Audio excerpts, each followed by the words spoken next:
Good morning, everyone. It is Rollie, and I want to welcome you back to a Chatting with Wisdom.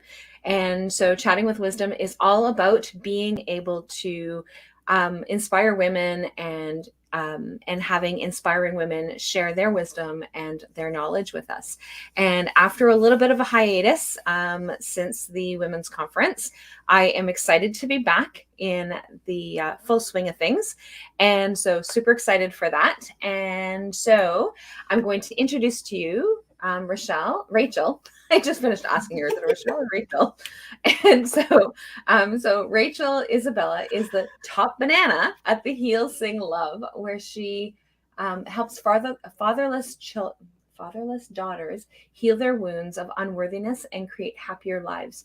Using her own experience as a fatherless daughter and her personal evolution towards healing, she helps women with acceptance, grief, forgiveness, victim mindset, and accountability. Rachel has been featured on the podcast Fair Divorce, Awakening Aphrodite. Did I say that right? Yeah. And Coffee with Source. She's lived in Argentina since 2006, and she shares her home with her 14-year-old son and a sassy cat named Loli. Mm-hmm. So welcome. So I'm super excited to have you here. So we're going to be talking about forgiveness. And just before we came on, you and I were talking about the cycles of the moon, or I was talking about the cycles of the moon and where things were. And so we're moving into a new moon. And so this is when I always remind my clients that it's important for us to be able to do this forgiveness ritual of being able to let things go, and so that we can start anew with the new moon energy. And so I love the fact that we're actually going to be talking about forgiveness, just because I love how things just kind of line up, and this is amazing. So love it. So perfect. So tell me a little bit more about how you came on this path of following forgiveness. So I came on this path because after I left my ex-husband and I left that marriage, I was yelling at him in my head a lot. And I'm an energy healer. And so I knew from reading, Louise Hay and all that this was somehow going to end up in my body if I didn't fix it. And I knew that he wasn't even the person that I needed to forgive the most. When I thought about how I had chosen him from a place of pain, I knew that I needed to forgive my father for having been emotionally absent, for not having given love, and all these things that had led me to then choose the man that I chose to marry. And then finally, when I was trying to get my self-esteem back, I realized that I needed to forgive both of them, my father, my ex-husband, and also myself, because I had allowed a lot of things to happen in my marriage that I would not have had I loved myself well. So there was also I also needed to hold myself accountable for the things that I had done or the things that I had participated in. So that's how I came to it, to know that forgiveness was what I needed to do to heal. It was what I needed to do to stop yelling at him in my head. Mm-hmm. And it was what I needed to do to make sure that nothing ended up in my body. None of my anger and resentment ended up in my body. So that's how I came to it. It was because because I knew about energy and Reiki and all that I thought, whatever I do, I need this to not end up in me. And I love that. And because I love synchronicities, right? So Louise Hay is like on my shelf. I grab her little Heal Your Body book each and every time that somebody talks about like, oh my gosh, I've got like this massive headache. And it's like, okay, what's going on? Right? What's going on energetically that's happening? And so I love that that's one of the things that you tied together, and being able to recognize that it does go in your body. And so Louise Hay is just one of many that actually talk about how we actually store, like everything gets stored in our cells. And so like even so anger and frustration gets stored into our liver. And so like there's so many things. And so when we can recognize what it is that's going on, so that it doesn't form through disease, that it makes a huge difference of us being able to make that shift. And so do you have a process that you use when you're working with your clients in terms of forgiveness? Yeah, we talk a lot about the first step being acceptance. I think that it's different. It depends on who you need to forgive. I happen to work with fatherless daughters. But in any situation that you need to forgive, I think the first step is the acceptance that things didn't go the way you wanted them to, that Mhm. things are not going to be the way you wanted them to be. And the idea that you can still have a good life no matter what happened to you, no matter who left your life, or no matter what you didn't have or what you had to endure, it doesn't mean that the rest of your life, that the future cannot be created in a way that is for good and that is enjoyable. I also think that, and people sometimes get angry, but there you cannot be a victim and be empowered at the same time.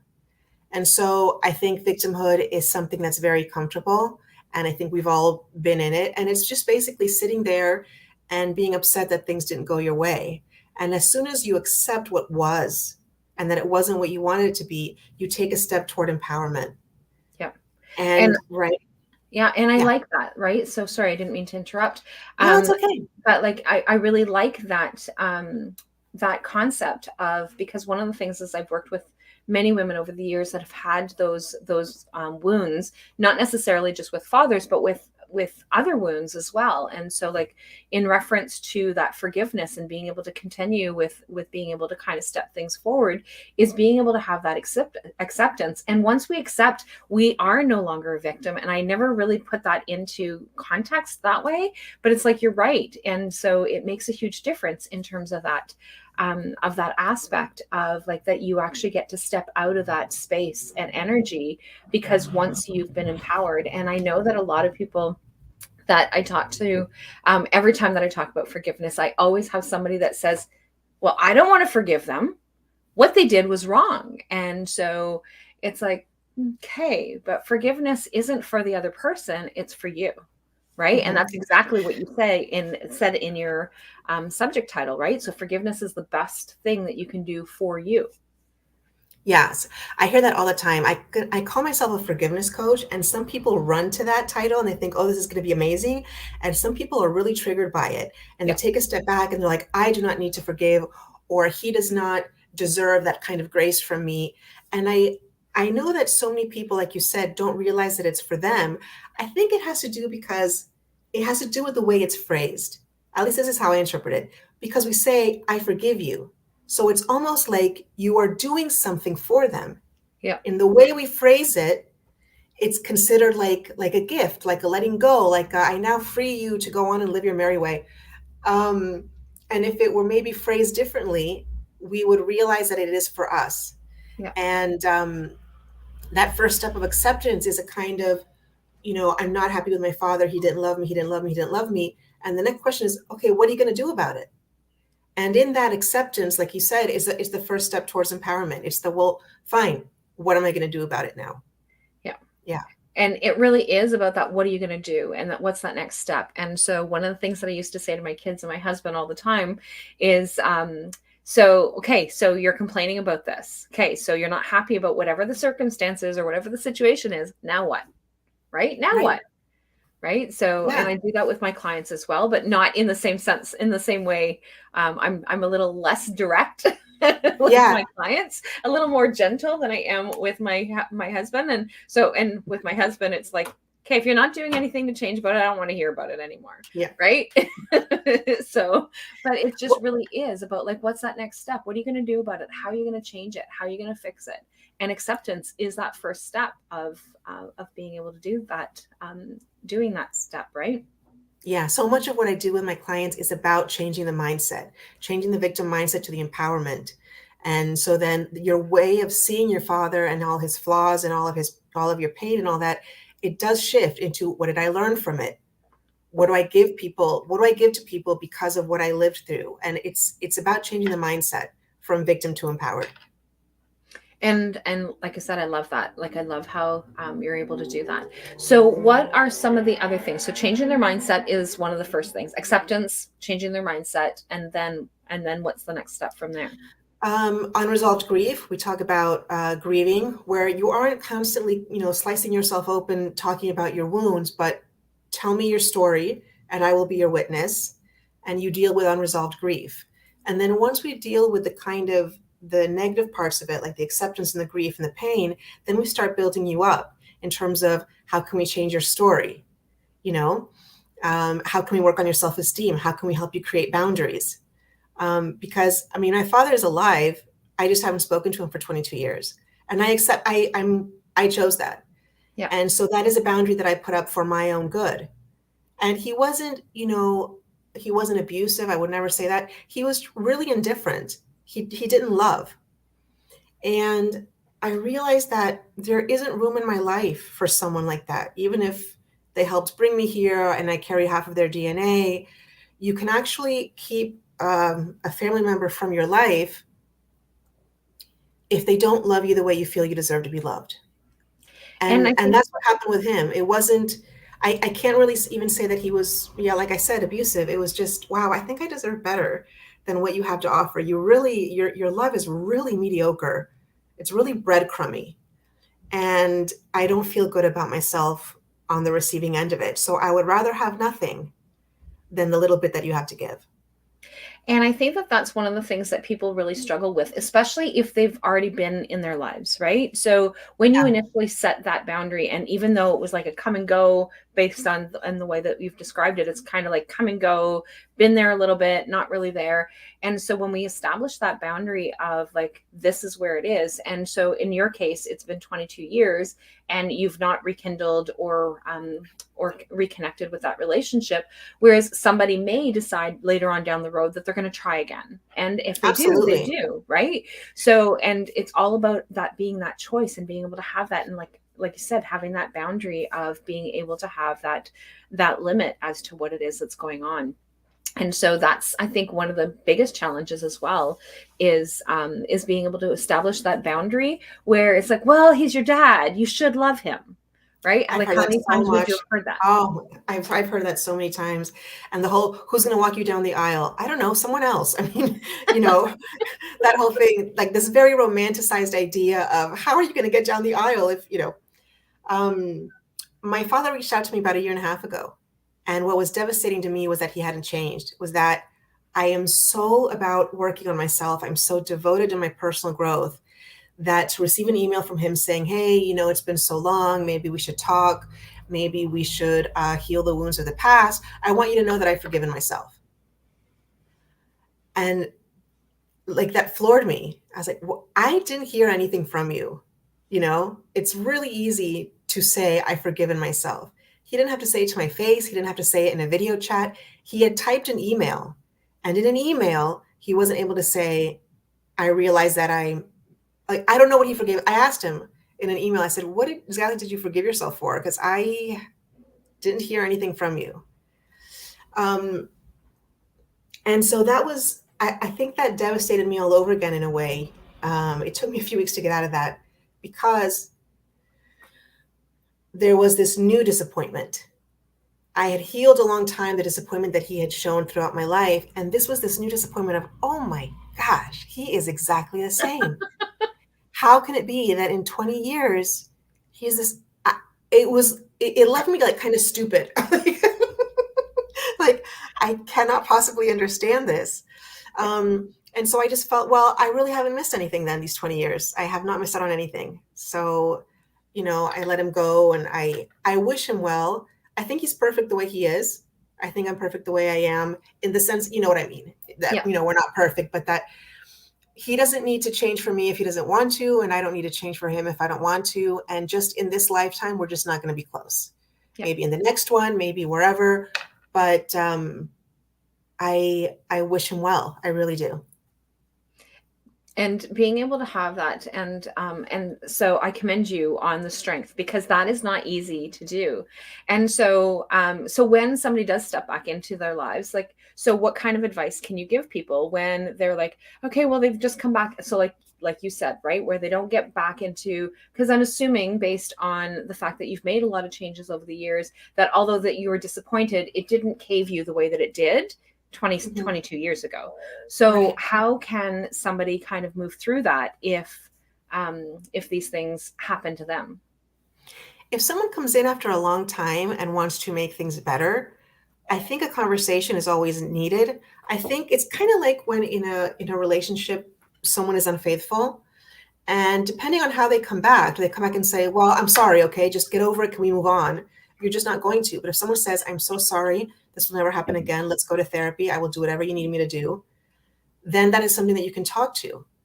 But my father's saying, because his like rule is, we're not going to talk about the past. We can have a relationship from today forward. And to me, that is selfish, and that is cowardly, and that is just not acceptable. Yeah. And so if someone comes to you, if your father or your mother or someone from the past comes to you and says, I really would like to talk about what happened, I want to apologize, I think anything could be talked through, because a lot of people are dedicated to their personal growth. And if you see that they are, then there's always a possibility. I don't think there's a possibility with me particularly. But that doesn't mean that. I think you need to look at what they offer. Yeah. And you need to see if that offer resonates with where you are today. And if it isn't where you are today, then you just continue to let it go. Yeah. Yeah, I think that's very sound, because it really does make a difference. And you hear the expression all the time that leopards can't change their spots. However, I don't know necessarily that that's true for everybody, right? So I don't know necessarily that people cannot change, because I've changed, you've changed, right? So like, it is possible that we have this growth, that we have these changes, and that we have these, doesn't mean that we don't ever slide backwards and get back into that pity party. But it's being able to have that change and being able to kind of move forward as to how are we going to make those differences and make those changes. And so like I have, so my dad was an alcoholic, and he had been sober for a number of years before he died this year. And so, or last year, I guess now we're in 2022. So last year. And so one of the things that made a huge difference in terms of being able to rebuild that relationship is him stopping drinking and being able to make those changes. And he did make those changes. Was he perfect? No, but neither am I, right? So, yeah. But being able to make changes really does make that difference. Had he have not stopped drinking, then I probably would be like you, that I'm like 22 years in and no relationship. I was fortunate that he did make changes and that he did try and make things different, right? So which was wonderful, because then I was able to have him in my life and in my kids' lives. It is. But that's not always the reality for everybody, and that's not the reality for you, right? So right. So far it isn't. Yeah, what I learned after 22 years was that he particularly wasn't. But when you said about leopards not changing their spots, I think people can absolutely change. It just has to do with how are you with your ego? A person who can recognize their ego and see when they're responding from a place of pain, the self-awareness and the ego and all the things that Eckhart Tolle mainly talks about, that's how you change. That's how you gain emotional maturity and awareness and personal growth, is by becoming aware of your ego, where it shows up. What are your triggers? Where are you showing up with your worst behavior, and why? And yeah, self-awareness and ego, I think. If you have that, you can change. And I think my father does not. And being able to have that, right? So being able to have those, and I like how you actually pointed out that it's coming from a place of pain. And because as my dad was becoming more ill and dying, that was one of the things that we were able to talk about, a lot of things as to what led him to become an alcoholic. What was some of the things that were going on for him, and what were some of the triggers, and what were some of the things that happened. And again, there's no excuse. We have to come up with good strategies and good ways of being able to cope, as opposed to using poor coping skills. However, that is a reality for a lot of people. And how can they make those changes? And being able to come to terms with some of the things that were going on at the time when he had made those choices and when he had made those decisions. And then what led him to make the changes that he said, like, no, I can't do this anymore. Right. So it is about that ego and being able to let go. And I like how you said, coming to terms when we're coming from a place of pain, because when we react, there's always an underlying emotion. And I say that all the time. So when you're angry, what are you feeling? And people are like, anger. Okay, but what else? Nope. Right? Nope. Anger is a secondary emotion. It covers up something else. Anger is very easy. So a lot of the women that I work with, they have that reaction towards the word forgiveness, because they're in their anger. They're saying, he did this, he did this, he did this. And so then the sadness would be the main emotion that they don't want to feel because it's just too painful. And it's, yes, he did it. How do you feel about it? And they don't want to go there. So Yeah. the anger is very, very easy. Now, the fact that your father, a man of his generation, had the capacity to do what he did, I think is just fantastic, Rollie. I'm happy. I mean, I feel so bad that he passed away and that you no longer have him, but I'm so happy that he did what he did and that you were able to reconnect, because it's admirable that Yeah. he somehow found his way to growth, and to speaking about his pain. That's just fantastic. It really is. And so, and that's why I say, like, it's always important. And like I said, my dad's been in my life for a long time. Like, there was a very short period of time that he wasn't, until he had stopped. I think I was like 3 years, 4 years. So I had a very shorter period that he wasn't in my life. But Right. that's really important for us to be able to recognize, is being able to set those boundaries. And like I said, for me, being able to set that boundary was a lot. I was able to reopen that boundary because of the fact that That's he had made it, wonderful. right? So, That's wonderful. and Yeah. there's other people, right? That doesn't necessarily happen. And Yeah. how do you reconnect within yourself? And I love how one of the things that you talked about your in your bio was how you actually help women be able to those underlying emotions or underlying um, coping strategies, and how to be able to shift them and change them Yeah. into and being able to regain their empowerment, their own empowerment. Well, another thing that I do, that I ask when a woman is very, very angry, and he did this, he did this, he did this, and I try to like get them to stop focusing on that. And I ask them, what's the worst thing you ever did? Who did you hurt? Who do you need to say you're sorry to? Who in the world is waiting to forgive you? And it doesn't take away their pain, obviously, from their father, but it's a different way of saying, I am flawed, just like him. I have Yeah. hurt people, just like him. It doesn't have to be in the same way, obviously. There are, I guess, levels of pain. People love to play that, who suffered more or whatever. But I think that if you approach life with a kind of, where do I need to make amends? Where do I need to be the bigger person? Where do I need to give grace and say, I'm so sorry that I did this? I think the mindset, I think that's another mindset trick that I use to get people to out of their heads, out of their pain, and to focus, instead of focusing on him, I'm going to just worry about me. Not only my self-esteem and my acceptance and my the boundaries that I'm going to create, but how am I going to show up differently?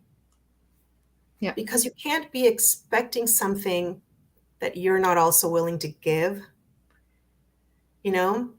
So, yeah, I like that too. Well, and one of the things, and I like that, because one of the things that I always get people to remember is that mirror reflection, right? So, what Hmm. is it in that person that you're not liking about yourself? Yeah. Right. So a lot of times when we have those scenarios, it's like, okay, so we have some guilt of something that we wish that we could actually have some forgiveness for. Maybe there's somebody in our lives that has established a boundary that we're not connected to them anymore for whatever reason, and Hmm. that you'd like to be able to rekindle that, or whatever. And I like that. I like that mirrored approach of being able to take a look at, okay, so take a look in the mirror, like, where is that coming from? So Yeah, my family's Jewish. I'm not religious at all, but my yeah. family's Jewish and I grew up Jewish. And for the holiday of Yom Kippur, which is the Day of Atonement, um, which is all about, forgiveness and righting your wrongs, what I respect about this holiday is that it isn't enough to spend all day at the synagogue and ask God forgiveness. You need to go to the person that you know you hurt and Yeah. ask for forgiveness. And so what this does is it creates humility and it makes you aware of your ego. So once a year to think about what you've done during the past year. If you know you had a huge fight with someone, if you know you insulted somebody, it really isn't enough to hide behind God and the temple and all that. You really need to get into your humility and own up.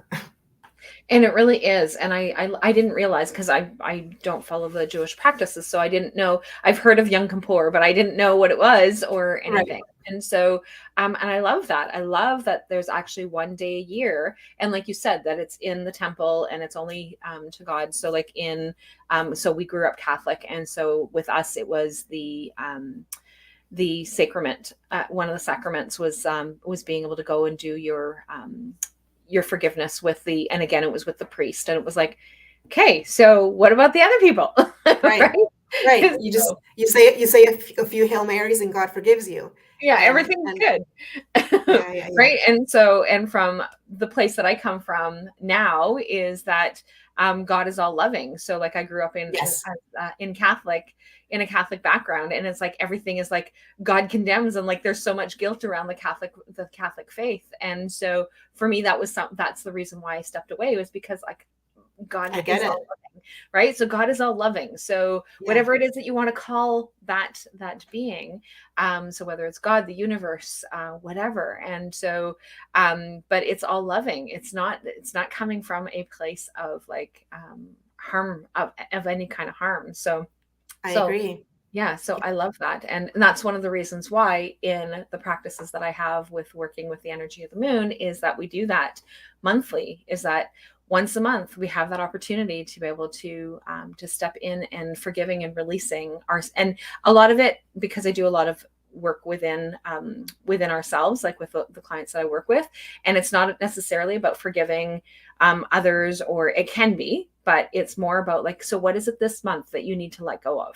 What is it this month that you didn't do, that you set your expectation to, that you didn't do, so that you Right. should release that, so that you can bring in something new. So I love that, because Yom Kippur is just once a year, but if you have a practice where every month you're checking in with yourself, that's, so much more often. And I like that more. I like it more that you have once a month, that the moon will remind you what is the work that you need to do.